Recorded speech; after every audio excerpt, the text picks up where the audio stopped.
Bab 7. Keina saat ini tengah menari-nari di dalam kamarnya sambil menyanyikan lagu kesukaannya itu.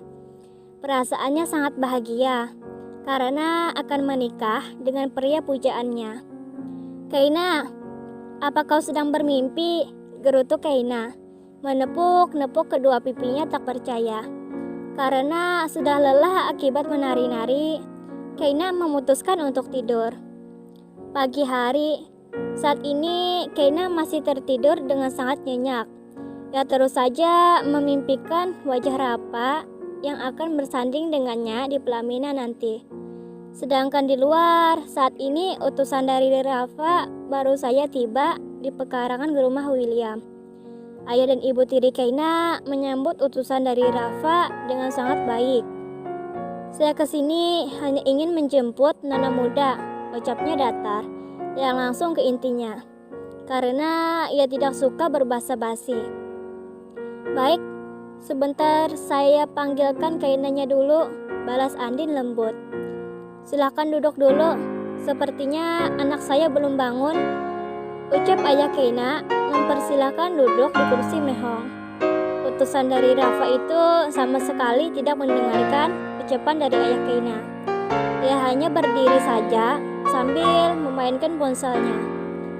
Sedangkan di atas, saat ini Andin baru saja tiba di depan pintu kamar Keina. Ia padahal sangat malas untuk membangunkan Keina. Tapi karena uang, ia terpaksa membangunkan Keina. "Tok tok. Kei, cepat bangun," pekik Andin diikuti ketukan pintu. Keina yang tadi masih tertidur langsung terbangun karena mendengar ketukan dari pintu. "Ada apa?" pekik Keina dengan suara parau. "Utusan dari Tuan Rafa menjemputmu," balas Andin memelas. Mendengar nama Rafa membuat Keina tersentak kaget dan membulatkan matanya sempurna. Ia langsung beranjak dari tempat tidur dan berjalan untuk membuka pintu kamarnya. "Apa Anda serius?" tanya Keina, menatap sinis ibu tirinya itu. Karena ia sama sekali tidak pernah akur dengan ibu tiri dan kakak tirinya itu. "Ya," balas Andin, pergi meninggalkan Keina yang kini mulai tersenyum-senyum. Ia pun langsung masuk ke dalam dan pergi ke kamar mandi untuk membersihkan tubuhnya yang lengket. "Kei, kau akan bertemu dengannya," gerutu Keina, bahagia. Ia segera membasahi tubuhnya itu dengan air. Tak selang beberapa menit, akhirnya Keina selesai mandi. Ia segera memakai baju dress miliknya yang berwarna merah. Itu adalah dress hadiah terakhir dari kakek Anto. Karena kakek Anto sudah meninggal dunia akibat mengidam penyakit jantung. Keina menyimpan dress merah itu dengan sangat baik. Bahkan ini kali pertamanya ia memakai karena pesan dari kakek Anto adalah, "Baju yang kakek berikan ini kau harus memakainya saat bertemu dengan orang yang kamu sukai. Simpanlah baju ini dengan baik.